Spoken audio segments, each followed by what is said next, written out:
My fellow Americans, 4 years ago, we launched a great national effort to rebuild our country, to renew its spirit, and to restore the allegiance of this government to its citizens. In short, we embarked on a mission to make America great again for all Americans. As I conclude my term as the 45th President of the United States, I stand before you truly proud of what we have achieved together. We did what we came here to do, and so much more. This week, we inaugurate a new administration and pray for its success in keeping America safe and prosperous. We extend our best wishes, and we also want them to have luck, a very important word. I'd like to begin by thanking just a few of the amazing people who made our remarkable journey possible. First, let me express my overwhelming gratitude for the love and support of our spectacular First Lady, Melania. Let me also share my deepest appreciation to my daughter Ivanka, my son-in-law Jared, and to Barron, Don, Eric, Tiffany, and Lara. You fill my world with light and with joy. I also want to thank Vice President Mike Pence, his wonderful wife Karen, and the entire Pence family. Thank you as well to my Chief of Staff, Mark Meadows, the dedicated members of the White House staff, and the Cabinet, and all of the incredible people across our administration who poured out their heart and soul to fight for America. I also want to take a moment to thank a truly exceptional group of people, the United States Secret Service. My family and I will forever be in your debt. My profound gratitude as well to everyone in the White House Military Office, the teams of Marine One and Air Force One, every member of the armed forces, and state and local law enforcement all across our country. Most of all, I want to thank the American people. To serve as your president has been an honor beyond description. Thank you for this extraordinary privilege, and that's what it is, a great privilege and a great honor. We must never forget that while Americans will always have our disagreements, we are a nation of incredible, decent, faithful, and peace-loving citizens who all want our country to thrive and flourish and be very, very successful and good. We are a truly magnificent nation. All Americans were horrified by the assault on our Capitol. Political violence is an attack on everything we cherish as Americans. It can never be tolerated. Now more than ever, we must unify around our shared values and rise above the partisan rancor and forge our common destiny. 4 years ago, I came to Washington as the only true outsider ever to win the presidency. I had not spent my career as a politician, but as a builder looking at open skylines and imagining infinite possibilities. I ran for president because I knew there were towering new summits for America just waiting to be scaled. I knew the potential for our nation was boundless as long as we put America first. So I left behind my former life and stepped into a very difficult arena, but an arena nevertheless with all sorts of potential if properly done. America had given me so much, and I wanted to give something back.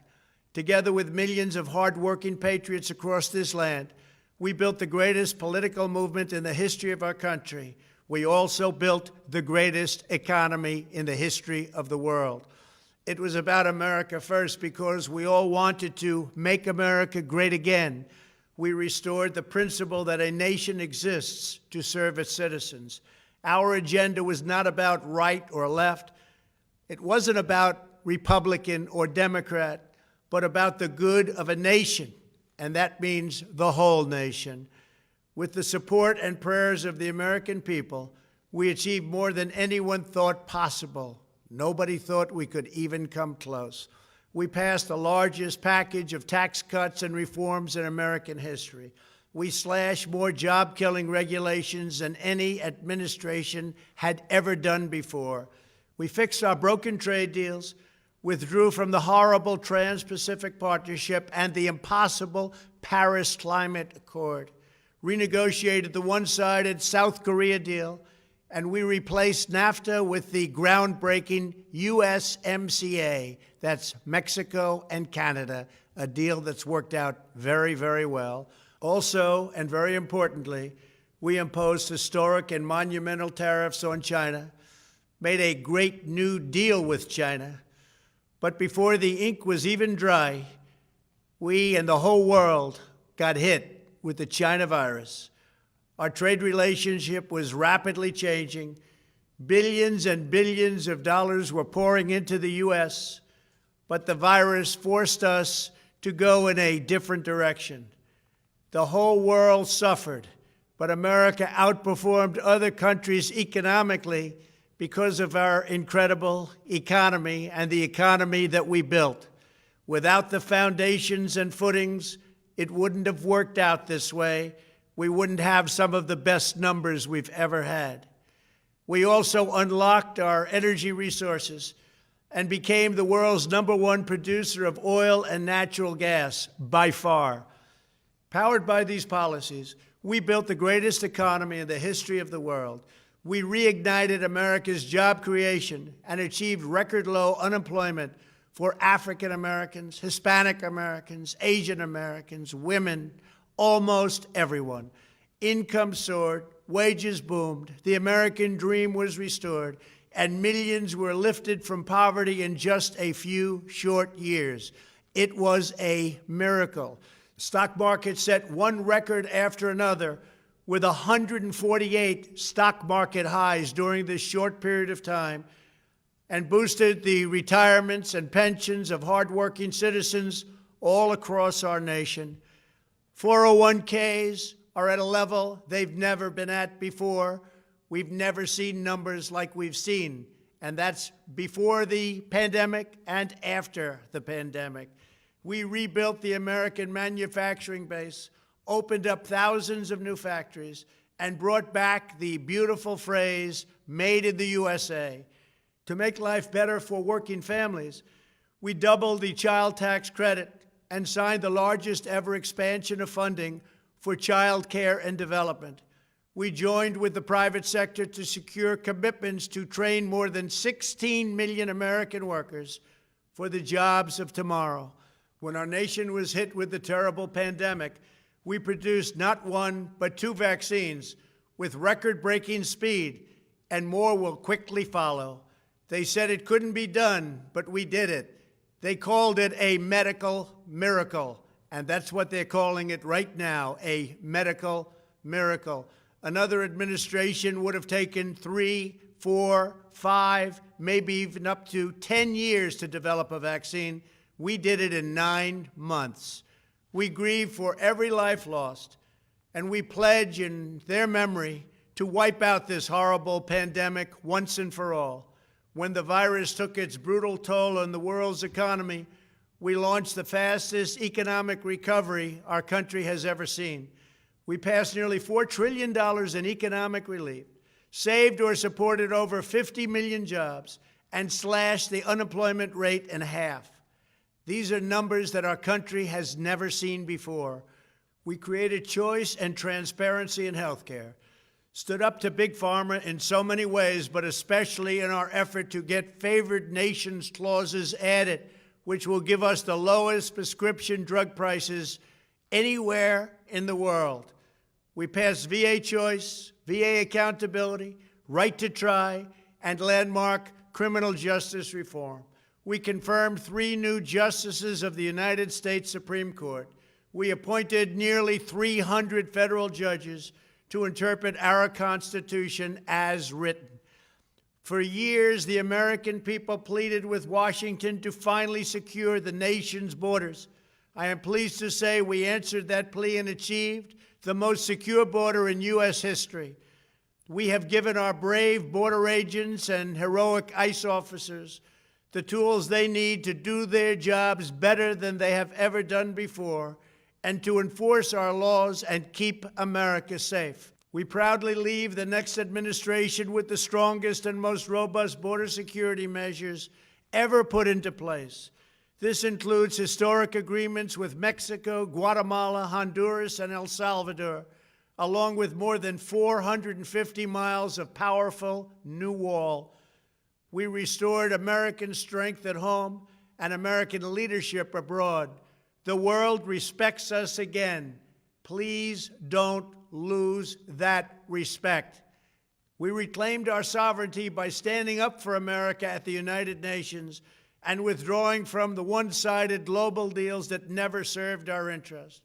And NATO countries are now paying hundreds of billions of dollars more than when I arrived just a few years ago. It was very unfair. We were paying the cost for the world. Now the world is helping us. And perhaps most importantly of all, with nearly $3 trillion, we fully rebuilt the American military, all made in the USA. We launched the first new branch of the United States Armed Forces in 75 years, the Space Force. And last spring, I stood at Kennedy Space Center in Florida and watched as American astronauts returned to space on American rockets for the first time in many, many years. We revitalized our alliances and rallied the nations of the world to stand up to China like never before. We obliterated the ISIS caliphate and ended the wretched life of its founder and leader, al-Baghdadi. We stood up to the oppressive Iranian regime and killed the world's top terrorist, Iranian butcher Qasem Soleimani. We recognized Jerusalem as the capital of Israel and recognized Israeli sovereignty over the Golan Heights. As a result of our bold diplomacy and principled realism, we achieved a series of historic peace deals in the Middle East. Nobody believed it could happen. The Abraham Accords opened the doors to a future of peace and harmony, not violence and bloodshed. It is the dawn of a new Middle East, and we are bringing our soldiers home. I am especially proud to be the first president in decades who has started no new wars. Above all, we have reasserted the sacred idea that in America, the government answers to the people. Our guiding light, our North Star, our unwavering conviction has been that we are here to serve the noble, everyday citizens of America. Our allegiance is not to the special interests, corporations, or global entities. It's to our children, our citizens, and to our nation itself. As president, my top priority, my constant concern, has always been the best interests of American workers and American families. I did not seek the easiest course. By far, it was actually the most difficult. I did not seek the path that would get the least criticism. I took on the tough battles, the hardest fights, the most difficult choices, because that's what you elected me to do. Your needs were my first and last unyielding focus. This, I hope, will be our greatest legacy. Together, we put the American people back in charge of our country. We restored self-government. We restored the idea that in America, no one is forgotten because everyone matters and everyone has a voice. We fought for the principle that every citizen is entitled to equal dignity, equal treatment, and equal rights because we are all made equal by God. Everyone is entitled to be treated with respect, to have their voice heard, and to have their government listen. You are loyal to your country, and my administration was always loyal to you. We worked to build a country in which every citizen could find a great job and support their wonderful families. We fought for the communities where every American could be safe and schools where every child could learn. We promoted a culture where our laws would be upheld, our heroes honored, our history preserved, and law-abiding citizens are never taken for granted. Americans should take tremendous satisfaction in all that we have achieved together. It's incredible.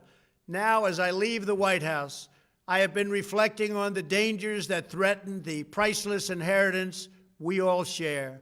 As the world's most powerful nation, America faces constant threats and challenges from abroad.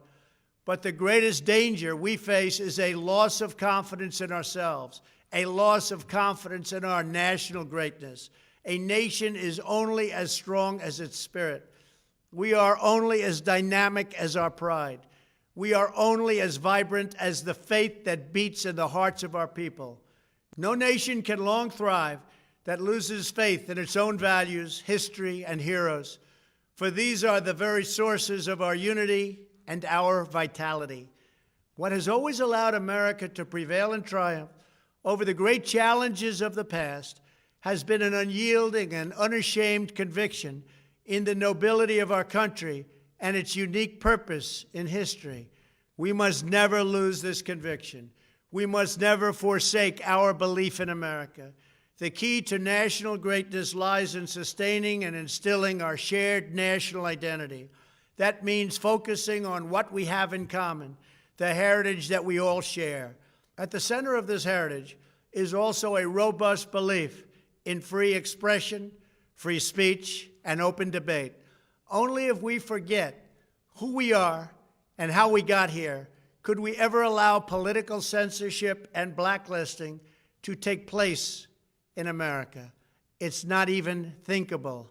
Shutting down free and open debate violates our core values and most enduring traditions. In America, we don't insist on absolute conformity or enforce rigid orthodoxies and punitive speech codes. We just don't do that. America is not a timid nation of tame souls who need to be sheltered and protected from those with whom we disagree. That's not who we are. It will never be who we are. For nearly 250 years, in the face of every challenge, Americans have always summoned our unmatched courage, confidence, and fierce independence.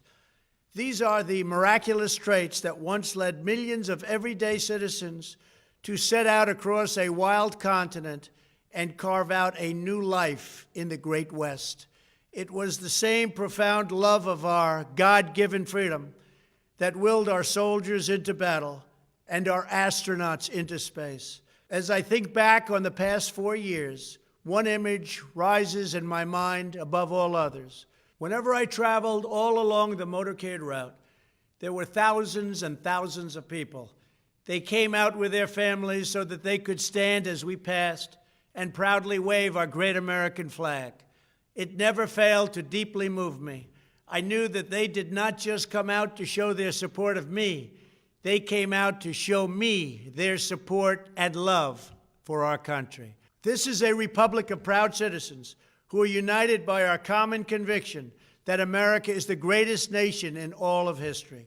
We are and must always be a land of hope, of light, and of glory to all the world. This is the precious inheritance that we must safeguard at every single turn. For the past 4 years, I have worked to do just that. From a great hall of Muslim leaders in Riyadh to a great square of Polish people in Warsaw, from the floor of the Korean Assembly to the podium at the United Nations General Assembly, and from the Forbidden City in Beijing to the shadow of Mount Rushmore, I fought for you, I fought for your family, I fought for our country. Above all, I fought for America and all it stands for, and that is safe, strong, proud, and free. Now, as I prepare to hand power over to a new administration at noon on Wednesday, I want you to know that the movement we started is only just beginning. There's never been anything like it. The belief that a nation must serve its citizens will not dwindle, but instead only grow stronger by the day. As long as the American people hold in their hearts deep and devoted love of country, then there is nothing that this nation cannot achieve. Our communities will flourish, our people will be prosperous, our traditions will be cherished, our faith will be strong, and our future will be brighter than ever before. I go from this majestic place with a loyal and joyful heart, an optimistic spirit, and a supreme confidence that for our country and for our children, the best is yet to come. Thank you and farewell. God bless you. God bless the United States of America.